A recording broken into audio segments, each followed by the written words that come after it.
ఒక ఊరిలో ముగ్గురు అన్నదమ్ములు ఉండేవారు. శివయ్య, రాజయ్య, గోపయ్య. పెద్దవాడు శివయ్య వ్యవసాయం చేసుకుంటూ ఉండేవాడు. రెండవవాడు రాజయ్య కొబ్బరి బొండాల వ్యాపారి.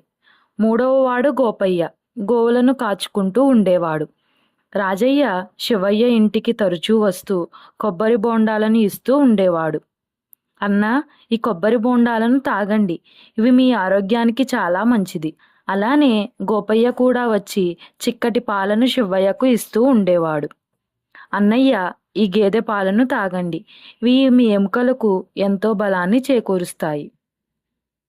ఒకరోజు గోపయ్య చెట్టు కింద దిగులుగా కూర్చొని ఉండటం రాజయ్య గమనిస్తాడు. గోపయ్య, ఏమైంది? ఎందుకు అంత దిగులుగా ఉన్నావు? ఏం చేయమంటారు అన్నయ్య, నాకు ఈ నెల పాల వ్యాపారంలో చాలా నష్టం వచ్చింది. ఇప్పుడు వెంటనే 10,000 రూపాయలు కావాలి. నాకు ఏం చేయాలో అర్థం కావటం లేదు. అయ్యో గోపయ్య, ఎంత కష్టం వచ్చింది? ఇప్పుడు నా దగ్గర కూడా అంత డబ్బు లేదు. పద, మనం వెళ్ళి శివయ్యను సహాయం అడుగుదాం. ఈ సంవత్సరం శివయ్య పంట కూడా చాలా బాగా పండింది. అన్నయ్య, ఈసారి గోపయ్య వ్యాపారంలో చాలా నష్టం వచ్చింది. ఒక 10,000 రూపాయలు ఉంటే సహాయం చెయ్యండి. త్వరలోనే ఆ డబ్బులు తిరిగి ఇచ్చేస్తాం. మీకు ఎన్నోసార్లు చెప్పా అలాంటి వ్యాపారాలు చెయ్యొద్దు అని. మీరు వింటే కదా. నా దగ్గర మాత్రం డబ్బులు ఎక్కడివి? డబ్బులు ఏమైనా చెట్లకు కాస్తున్నాయా? ఇలా శివయ్య చాలా పొగరుగా మాట్లాడతాడు. ఆ మాటలు విని అన్నదమ్ములు ఇద్దరూ నిరాశగా ఇంటికి వెళ్ళిపోతారు. ఒకరోజు ఒక అవ్వ శివయ్య ఇంటికి వచ్చి ఇలా అడుగుతుంది. బాబు, చాలా దూరం నుంచి వచ్చాను. కాసినన్ని మంచినీళ్లు ఉంటే ఇస్తావా? నీలాంటి ముసలివాళ్ళు ఇలానే మంచినీళ్లు అని వచ్చి డబ్బు బంగారం దోచుకుపోతున్నారట. ఊరిలో చెప్పుకుంటున్నారు. నీళ్లు లేవు, ఏమీ లేవు, వెళ్ళమ్మా అని అంటాడు. ఆ అవ్వ చాలా బాధతో ఇంటికి వెళ్తూ ఉండగా దారిలో కళ్ళు తిరిగి పడిపోతుంది. అటుగా వస్తున్న రాజయ్య, గోపయ్య ఆ అవ్వను చూస్తారు. అయ్యో గోపయ్య, ఈ అవ్వ కళ్ళు తిరుగు పడిపోయింది. నువ్వు వెంటనే వెళ్ళి మంచినీళ్లు తీసుకురా. రాజయ్య ఆమెను లేపి ఒక చెట్టు కింద కూర్చోపెట్టి, అవ్వ పదండి, మేము మీ ఇంటి దగ్గర విడిచి వెళ్తాం.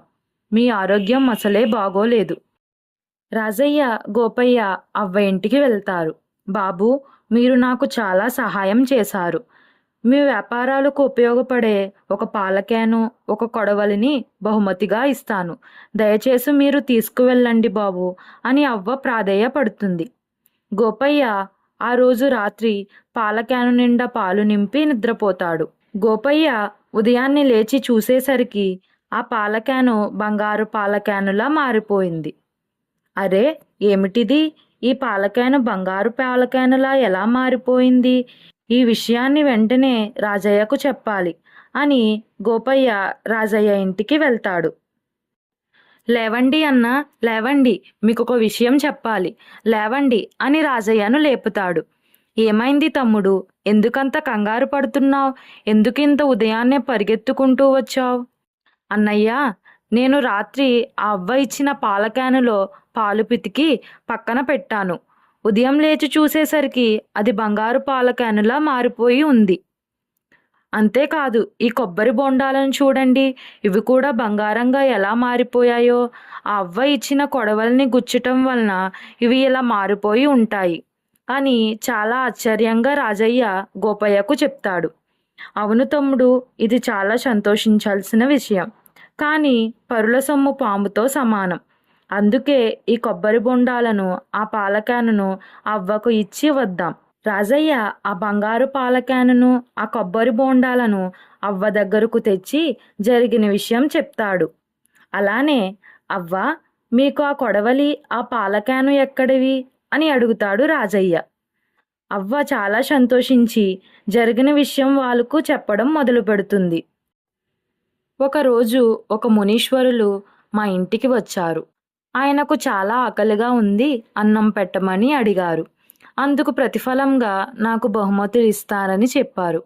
నేను అలానే ఆ స్వామికి అన్నం పెట్టాను. ఆ మునీశ్వరులు వెళ్ళిపోతూ నాకు బహుమతిగా ఒక పాల క్యాను, కొడవలిని ఇచ్చి వెళ్ళారు.